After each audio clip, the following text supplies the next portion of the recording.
The title of tonight's presentation is Limitless Energy. You know, it's really funny that the Lord never really allows me to teach anything that I haven't stepped into myself.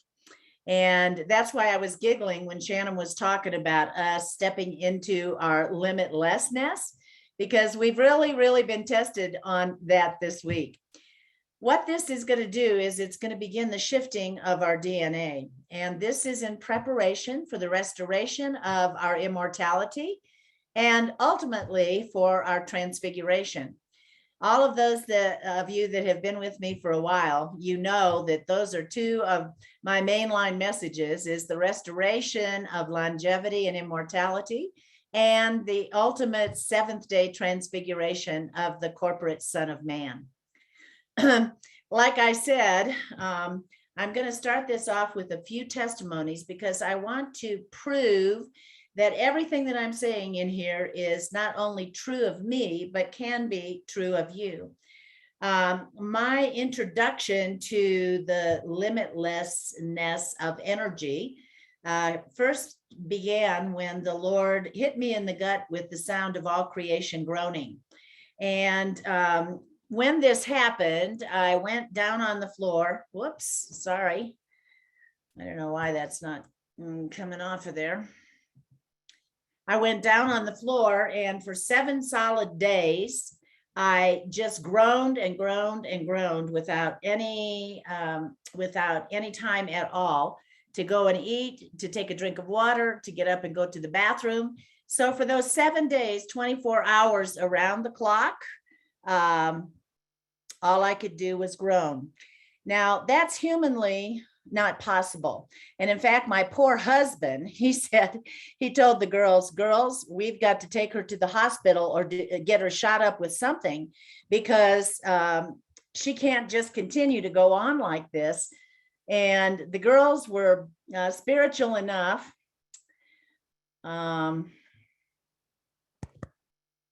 Excuse me a second.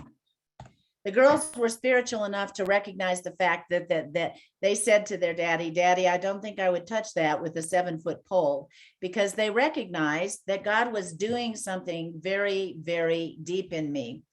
Shannon, I need your help. This thing is frozen up again. Okay, so my introduction to limitless energy first began with the 7-day, 24-hour day of groaning. Many of you have heard these stories, so I'm not going to spend a lot of time in testifying. I got it. It finally just went undid. If you hit play on the PowerPoint, then it won't go into your sleep mode. Okay. The second time that I remember tapping into limitless energy was when I was in China, and I had gone there with the mandate of the Lord.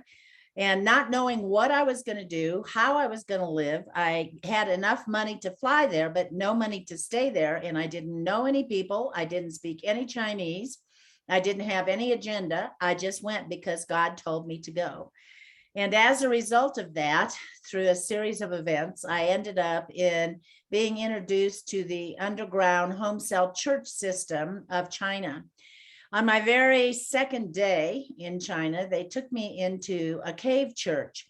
And this cave church, there were probably, I'm guessing, about 1,000 people that were meeting in this church inside of a cave.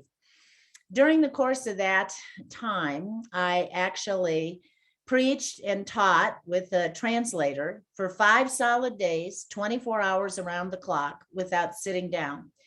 During the course of that time, half of the people on the right side would take a break and go to sleep, and I'd move over to the left side. And after a while, the ones on the left side would lay down and go to sleep, and I'd move back to the right side. So during that whole 5-day period of time, I didn't have any rest at all. No opportunity to go to the bathroom, to get a drink of water, to take a break and do anything. When I'm talking to you about limitless energy, it's because I understand it and I've lived it. And because I've lived it, therefore I can share it with you. One of my most favorite testimonies of all was the time that I was in India. And I was taken to a village that was built there to house 10,000 orphans off of the streets of Calcutta and Bombay. These orphans in the city where they were picked up, they were living on the streets with no adult supervision. And many of their parents had died. And because there was no place at that time in India to take the orphans, they left even the little babies out on the streets. So a philanthropist from the United States and from Great Britain put together some funds, and they built a city to house 10,000 orphans. When they took me to the city, I was just so amazed at what they had been able to accomplish with these orphans. During the time that I was there, the guy that was in charge of the city got a call to come and minister to some government officials, and he had to leave me by myself at the orphanage. And so I stayed there, and the next morning when I woke up, the Lord said, I want you to go and lay hands on all 10,000 orphans and prophesy my will into their life, that it becomes living reality. When he said that, of course, I just laughed. And I said, you know, Lord, I'm not a short prophesier. I don't just grab people and say, oh, God loves you. God's going to bless you. God's going to give you a business, blah, blah. I said, I actually go all the way back in their family line. So I said, do you have any idea how long it's going to take to prophesy over 10,000 orphans?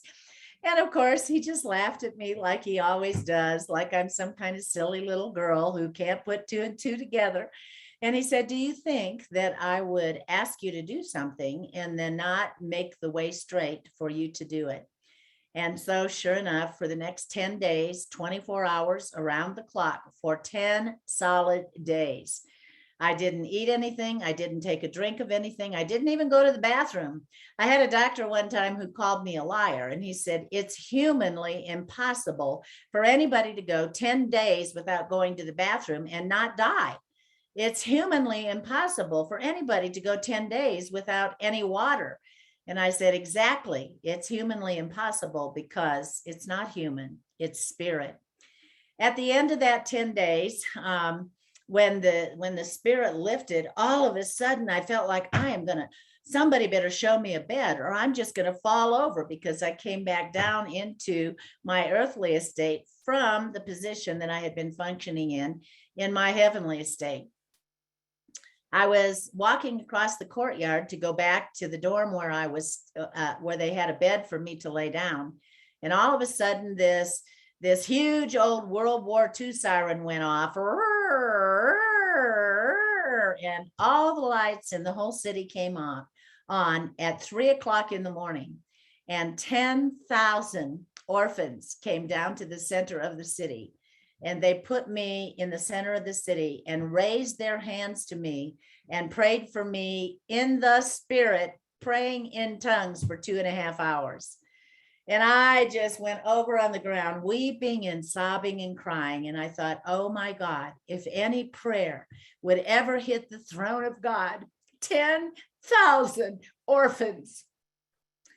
During the course of that 10-day period, I never got tired. I never got weary. I never got hungry, because the Lord had tapped me into something called limitless energy. The name of my book is Limitless. And if you haven't gotten that book, you should read some of the testimonies that are in there, because many of them talk about what I'm going to share with you today. And that is the mystery of how to tap into unlimited energy. Okay. Another time, Shannon and I were together. We went to do a conference in Georgetown, and at that conference, I asked the leader of the conference as we began to start, what is our time frame and what is our schedule for this conference? And she says, oh, honey, you're not under any kind of time guidelines here. You just take as long as you want. And I laughed and I said, you better not say that, or we'll still be here at 6:00 in the morning. Sure enough, we were still there at 6:00 in the morning. Nobody left. Nobody got tired. Nobody got up and walked out, except for a few people who had young children that had to get up for school the next day. Another time we were in Canada, and I preached for 18 solid hours in a row without ever sitting down. And of course, this weekend was a real challenge because this weekend, it's like I've had 3 solid days with less than 3 hours of sleep, just because I'm having to prepare all of the PowerPoints, prepare all of the messages. And on the other hand, aside from that, I love Justin Abraham, who's one of my very best friends. And Justin was speaking. So I not only had to stay awake and preach myself, I needed to stay awake so I could hear all the fabulous, wonderful revelation that he was communicating to our friends and our family in Russia. But even during the course of this week, Shannon was telling you a little bit about the schedule. We were up at 5:30 to get ready for a conference with Justin on Friday. 8 o'clock, I spoke at 10:30 to 12:30. Today, I was up at 11:30 for Justin. That's 11:30 p.m. at night, and 1 a.m. and to 5:30 a.m. And then I spoke from 6:30 to 11 a.m. I had a lunch break, which I didn't get any lunch because I was working on this PowerPoint. Spent from 11:30 to 4:30 p.m. preparing the PowerPoints for this webinar. I ran in and took a shower from 4:30 to 5:30. I was at the office at 5:30 to do the webinar. Now we have the webinar going from 6 until 10, but when we get back home, we'll be back online with Russia at 1 o'clock, and I preach for an additional 2 hours until Justin comes up, and then I come on to close the meeting. All of this consumes a whole lot of energy. And I am so thankful and so grateful to God that he has shown me how to tap into limitless energy. Because if I couldn't do, I couldn't do half of what I did if I ran out of energy, or if I required an 8-hour night to sleep in, I would never accomplish half of what I've been able to accomplish. And of course, half of what I'm able to accomplish is because of the input of Shannon. And so Shannon, when she first came to work for me, she had to sleep at least 8 hours a night. Today, I can tell you she can almost run circles around me, because this message is more caught than taught.